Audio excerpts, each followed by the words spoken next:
Bah, y a pas mal de gens qui en rêveraient. Alors là, je vais quand même rappeler que mon éditeur pour un livre et moi, à travers différents échanges, j'ai toujours proposé un débat à Zemmour qu'il a toujours refusé. Parce que je pense que je suis celui qui peut lui répondre intelligemment et que tous ceux qui l'attaquent, on va dire par des arguments de gauche antiracistes aujourd'hui, les apathies par exemple, ne sont là, que ce soit consciemment ou inconsciemment, que pour le valoriser. Et moi je pense que défendre hier en Bosnie, aujourd'hui au Kurdistan, l'islam démocratique, l'islam des Lumières, l'islam qui est compatible avec les droits de l'homme, c'est vital, Éric Zemmour. Vous êtes formidable, Bernard-Henri Lévy. Vous défendez toujours les grands peuples, à la révolte. Vous les appelez toujours à la rébellion, quand c'est les Kurdes, quand c'est les Bosniaques, quand c'est les Israéliens, quand c'est les Libyens. Et les Français, jamais.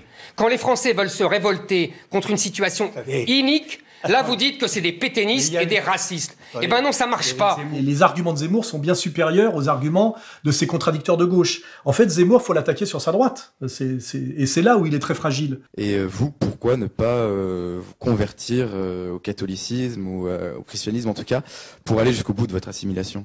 C'est complètement... Aujourd'hui, c'est une religion minoritaire.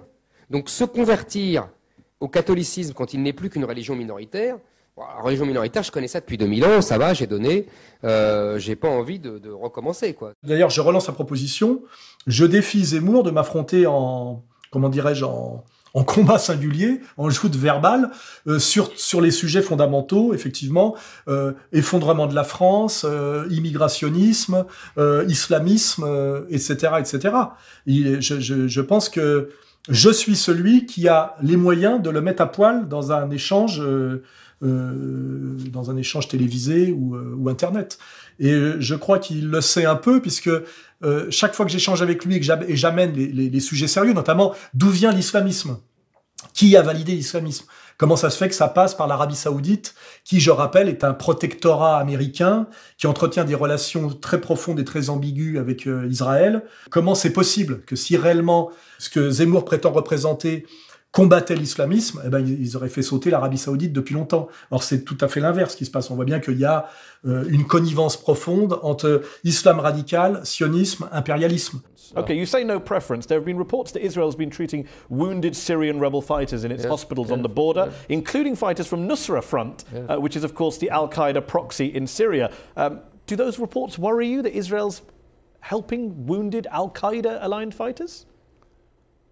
As I said before, in a different context, it's always useful also to deal with your enemies in a humane way. Would you also treat Hezbollah fighters? No. I would not treat... Have you not just contradicted what you told me 60 seconds ago about humanely treating your enemies? No. I think as far as Hezbollah fighters are concerned, with them we have a different account. So let me be clear, you're happy to treat Al-Qaeda fighters, but not Hezbollah fighters? Al-Qaeda, to the best of my recollection, has up to now not attacked Israel. Et ça, Zemmour a l'intelligence pour le comprendre. Il ne le dit pas parce que c'est ce qu'il cache, évidemment. C'est que l'islam radical n'est qu'un des volets de la domination impériale pour laquelle il travaille, qu'il souhaite de ses voeux, parce qu'effectivement, il est partie prenante et bénéficiaire de tout ça. Pour le dire de façon plus radicale encore, la question musulmane et le problème musulman n'est qu'un volet de la question juive et de la domination juive. C'est clair et net. Et ça, il a parfaitement les moyens de le comprendre, et c'est ce qu'il doit... Et je veux dire, son rôle même est de le cacher, c'est ça que je veux dire, et d'empêcher que ce soit révélé. Et le problème chez Zemmour, comme je l'ai dit, c'est pas ce qu'il dit, mais c'est ce qu'il dit pas, et le problème, qu'il n'est pas légitime pour incarner le renouveau du nationalisme français.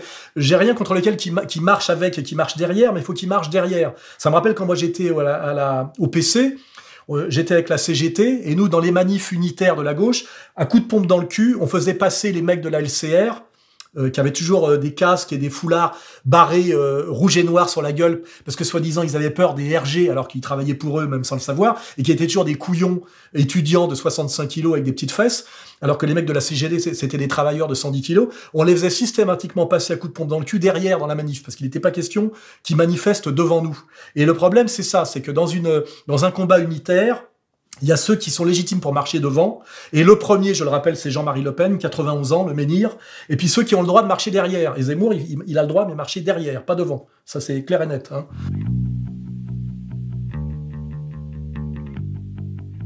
Moi, je suis là en tant que Français de confession musulmane. Moi, je vais même vous dire plus loin que ça. Je suis ni français ni marocain. Je me revendique même afro-européen. Je me permets de vous offrir ce cadeau. Qu'est-ce que c'est?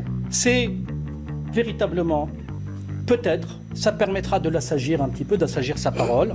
C'est toute l'histoire des luttes antiracistes. Ouais, oula. Contre le racisme et l'antisémitisme. Prétendre qu'on aime la France comme vous et dire « moi je n'aime que le peuple français, il n'y a que ça qui m'intéresse, le reste du monde ne m'intéresse pas », ça c'est l'oxymore, ça c'est la contradiction dans les termes. La parole est plus forte que la Kalachnikov. Mais ça, c'est dans vos rêves. Non, non, c'est pas mon rêve, je l'ai essayé et ça a marché. J'ai parlé à des gens qui voulaient ma mort et je leur ai parlé. Est-ce que je t'ai Oui, après Harry Potter, on est gâtés dans cette émission. Éric Zemmour.